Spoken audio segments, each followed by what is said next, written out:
দেশ জুড়ে বইছে নির্বাচনের জোর হাওয়া। 12ই ফেব্রুয়ারি হবে ত্রয়োদশ জাতীয় সংসদ নির্বাচনের ভোট গ্রহণ।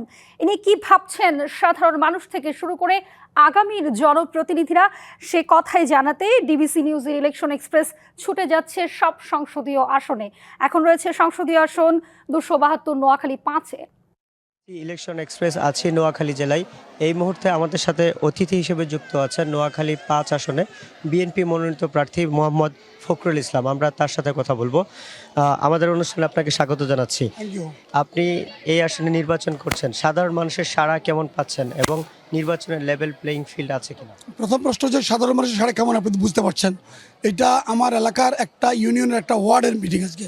সেখানে যে পরিমাণ আমাদের নারী পুরুষের সমাবেশ, তাতেই বুঝতে পারছেন সাধারণ মানুষ 17 বছর পরে যে ভোট দিচ্ছে ঈদের আনন্দের মতো উৎসাহ উদ্দীপনার সাথে মানুষ ভোট দেওয়ার জন্য উদ্গ্রীব। তাতে সাংঘাতিকভাবে সাড়া আমি মনে করি ইনশাল্লাহ 100% আমি আশাবাদী ইনশাল্লাহ আমরা বিজয় হবে ইনশাল্লাহ। আপনি যে প্রচারণায় যাচ্ছেন এবং আপনার নেতাকর্মীরা প্রচারণায় যাচ্ছে, সেখানে কোনো বাধার মুখে পড়ছেন কিনা? না, আমি এখন মনে করি এখন পর্যন্ত অত্যন্ত শান্তিপূর্ণ নির্বাচন, এখানে কোনো বাধার কোনো পরিবেশ নাই। সেখানে নির্বিঘ্নে প্রচারণা চলছে সকলের জন্য, লেভেল প্লেইং ফিল্ড। এখানে বহাল অবস্থা আছে, 2-4টা খুচরা জিনিস আছে, কিন্তু ভোটের দিন আমার পাশের প্রতিপক্ষ তাদের পাশের সিট শানবাগ, সেখানে তাদের প্রার্থী প্রত্যাহার করেছে, যার কারণে তারা বলছে তাদের নেতাকর্মীরা এখানে এসে ভোট কেন্দ্রগুলোতে কিছুটা ঝামেলা পাকাতে পারে। এটা একটা আশঙ্কা।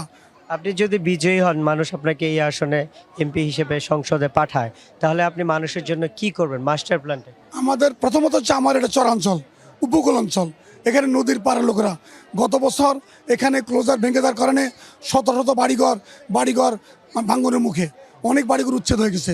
আমার প্রথম কাজ হচ্ছে নদীর পাড়ের লোকদের জন্য বাড়িঘর রক্ষা করা, সেখানে ক্লোজার নির্মাণ, নদীর শাসন, বেড়িবাঁধ নির্মাণ, ব্লক দেওয়ার মাধ্যমে এখানে বাড়িঘরকে নির্মাণ করা এবং বাড়িঘরকে সেখানে সঠিক জায়গায় রাখা।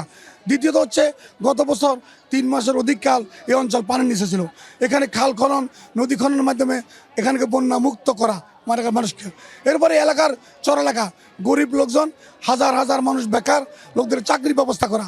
আপনি মাদক এবং চাঁদাবাজির কথা বলছিলেন, এগুলো নির্মূলের কথা বলছেন, সেটা কিভাবে করবেন? এর কোনো মাস্টার প্ল্যান আছে কিনা? এখানে মাস্টার প্ল্যান হচ্ছে, প্রথম হচ্ছে আমার দলের মধ্যে যদি কোনো এ জাতীয় রোগী থাকে, আগে এই চাঁদাবাজদেরকে, গাঁজার ব্যবসায়ীদেরকে পুলিশের তুলে দেবো প্রথম আমার দল থেকে, এবং যদি তখন দলের বাইরে শাসন করতে সুবিধা হবে। আমি মনে করি যদি আমার দলকে, ক্ষমতাসীন দলকে নিবৃত করতে পারলেই এটা নিবৃত হয়ে যায়। মূলত ক্ষমতা 17 ছায়া এগুলো চলে বেশিরভাগ। আমার দল এখনও ক্ষমতায় নেই। ইনশাল্লাহ আমি বিশ্বাস করি আমি এসব প্রশ্নে কঠোর অবস্থান নেব, কোনোভাবেই আপোস করা হবে না।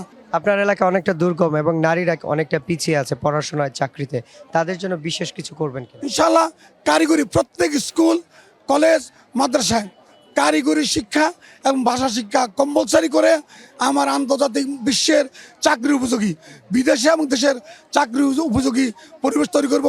এবং এখানে শিল্প কারখানা তৈরির মাধ্যমে এখানে চিংড়ি ঘেরা এলাকা যদি নিরাপত্তা নিশ্চিত করতে পারি, চাকরির বাজার এখানে কঠিন হবে না, প্রচুর লোকের চাকরির সুযোগ হবে।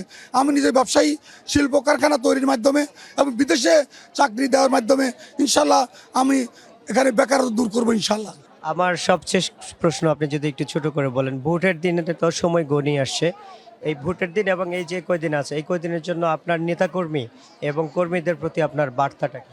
আমার নেতাকর্মীদের প্রতি বলবো যে কখনোই কোনো অবস্থায় ষড়যন্ত্রের পাঁধে পা দিবেন না, উস্কানিতে পা দেবেন না। ধৈর্য, সহনশীলতার মাধ্যমে জনগণকে ভোটমুখী করবেন, ভোট কেন্দ্রে নিয়ে আসবেন। ইনশাল্লাহ জনগণ ভোট কেন্দ্রে আসতে পারলে নিরাপত্তার সাথে ইনশাল্লাহ আমরা বিজয়ী হব। এটি আমার নেতাকর্মীদের প্রতি আমার নির্দেশ। কোনোভাবেই উস্কানিতে পা দেওয়া যাবে না এবং শান্ত পরিবেশ রক্ষা করার দায়িত্ব বড় দল হিসেবে আমাদেরই সবচেয়ে বেশি দায়িত্ব। যেহেতু নির্বাচনের মাঠ, কোনো কারণে যদি বিজয়ী না হন, তাহলে কিভাবে মানুষের জন্য?